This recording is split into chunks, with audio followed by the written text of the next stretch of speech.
Hay un anteproyecto que envió el CONACYT y destaco que es un anteproyecto, todavía está en revisión, lo envió a la CONAMER, es sobre un reglamento de becas.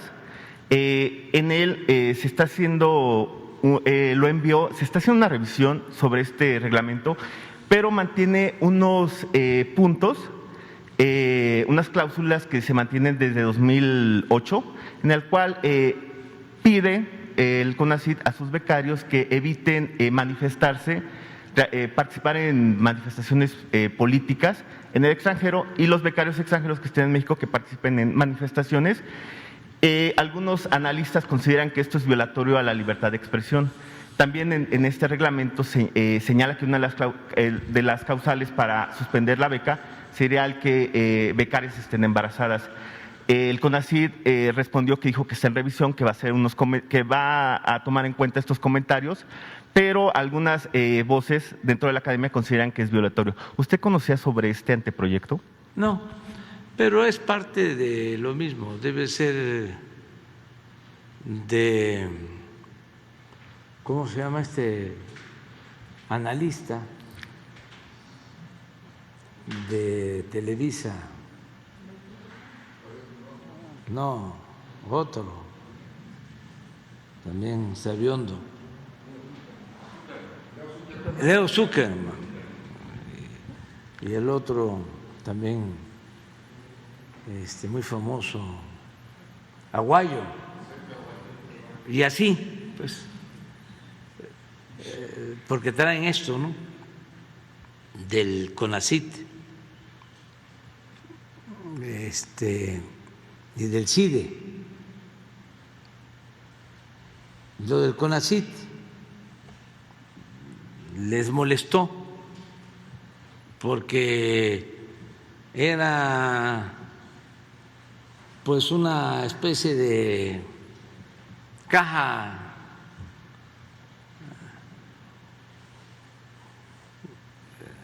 grande, no caja chica,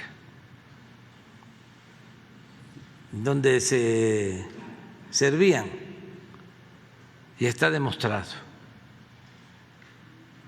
Entonces, bajo el cobijo de que son científicos, habían hechos o se practicaban hechos de corrupción. Un poco lo mismo con lo de Oxxo. Dinero del presupuesto, que es dinero de todo el pueblo, se dedicaba supuestamente a la innovación tecnológica, pero ese dinero se trasladaba a Oxxo, a Bimbo, a los que se sentían dueños del país, porque eran al mismo tiempo los que financiaban las campañas políticas, las guerras sucias en contra de los opositores. Entonces, pues ya no hay eso en el CONACYT. Y en el caso del CIDE, pues durante todo el tiempo de predominio de la política neoliberal o neoporfirista, también dominaron, y la educación estaba al servicio de estas minorías, no al servicio del pueblo. Bueno, se metieron hasta con la UNAM.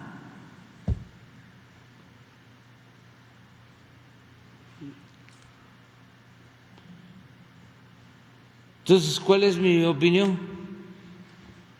Pues que esos reglamentos, que dicho sea de paso, existían desde la época neoliberal y que de manera deshonesta o con falta de honestidad intelectual o ética los quieren hacer aparecer como propuestas de nosotros. pues si ya se descubrió que existían esas normas retrógradas, conservadoras, que las quiten.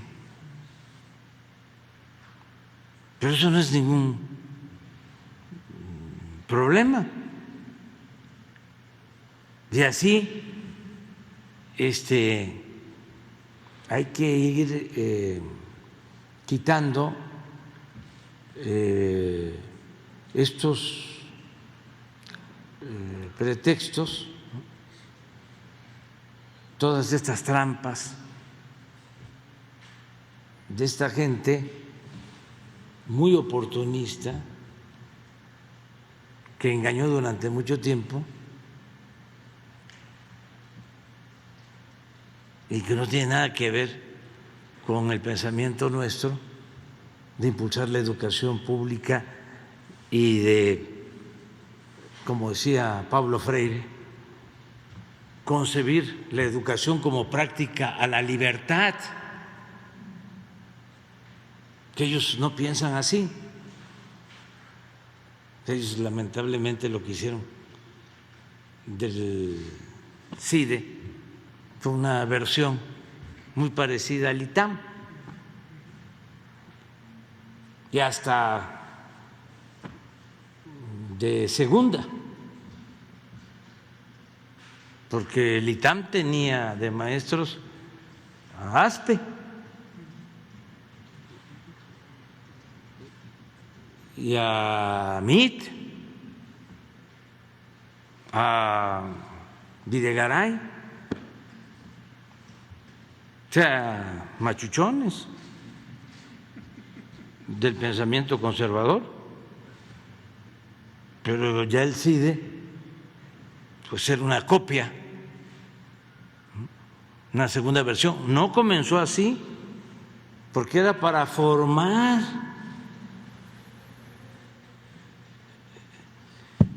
servidores públicos, en beneficio de los intereses de la nación. Y terminaron aborreciendo el servicio público. Y bueno, lo del ITAM se entiende. Un día vamos a hablar de eso. ¿Hasta dónde llegó el poder del ITAM? Es como el poder de los medios. Pero el poder del ITAM llegó a que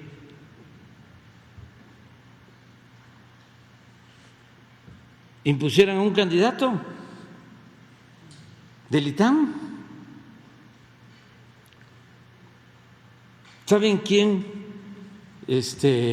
puso realmente, hablando en plata, quitando lo accesorio, o como dicen en mi pueblo, yendo al grano, porque lo demás es pacha? ¿Quién puso a MIT?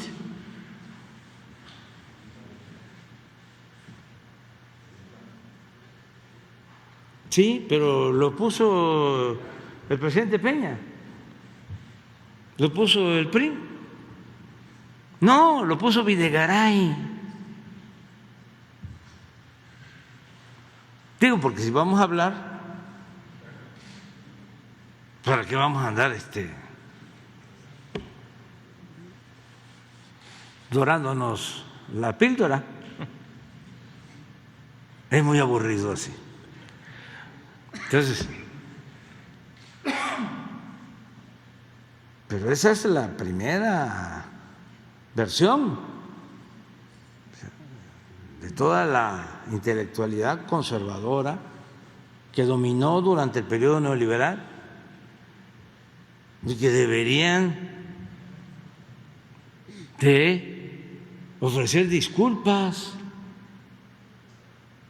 por lo que hicieron en estos 36 años de predominio de política neoliberal, cómo se saqueó al país como nunca en la historia. Siempre lo he dicho y se puede probar.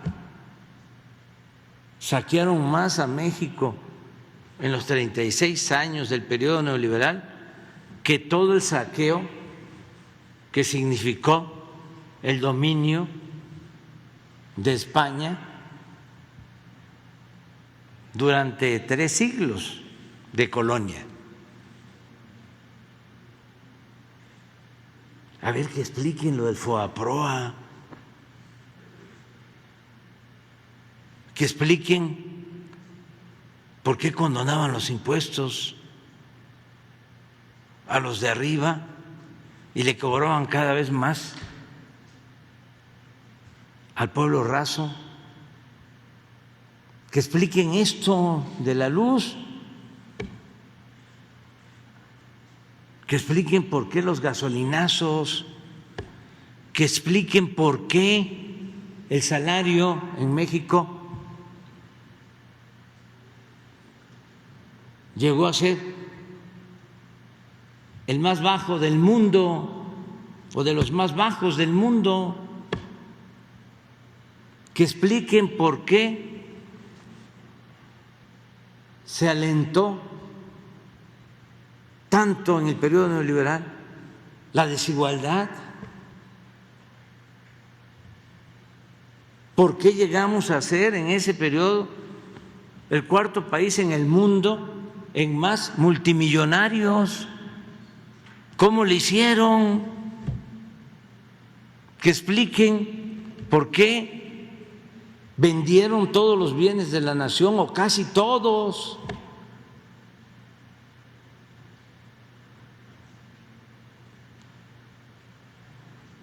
Y muchas otras cosas. Y todavía quieren más. No tienen llenadera. Pero al otro día estaba yo buscando lo de la frase de que la culpa no es solo de estos personajes, sino de los aplaudidores. Es increíble. Es una especie de masoquismo.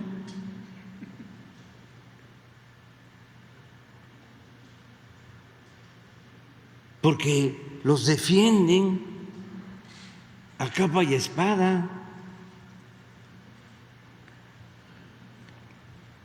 Claro, ya no es lo mismo. Ahora la gente ya despertó por completo. Entonces eso es interesante que se analice, y todo nuestro respeto, nuestro apoyo a los estudiantes, a los académicos, todo nuestro respeto. Nada más que incluso es hasta bueno que haya esa huelga, porque ayuda a que se abra un debate sobre estos temas, la educación al servicio de la oligarquía o la educación al servicio del pueblo.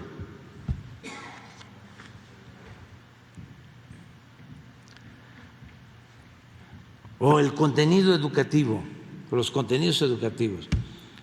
¿Se va a seguir con lo mismo? ¿Con las fórmulas aprendidas o recetadas desde el extranjero?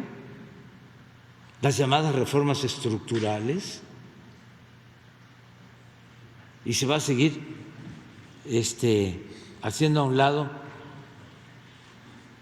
la agenda nuestra, la de México, la de combatir la pobreza, la de combatir la corrupción,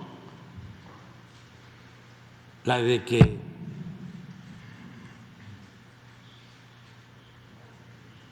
México es un país con un pasado histórico extraordinario, ejemplar.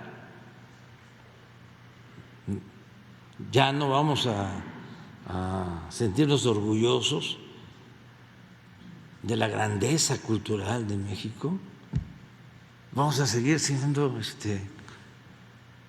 vasallos sumisos, colonia, patio trasero, protectorado, vasallos. No, este es un gran país.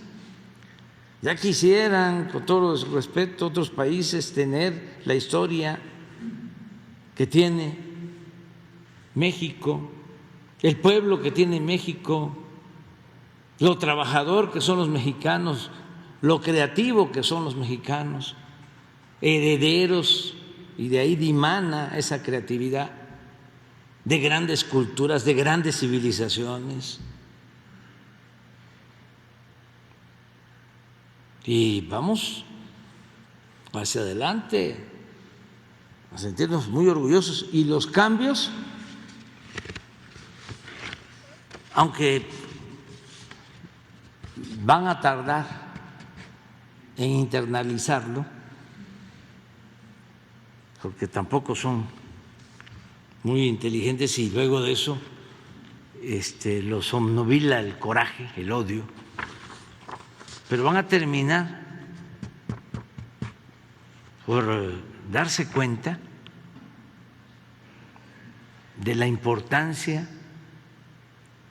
de un cambio verdadero para nuestra generación y para los que vienen detrás de nosotros, nuestros hijos, nuestros nietos. Bueno, ya se terminó. Vámonos con los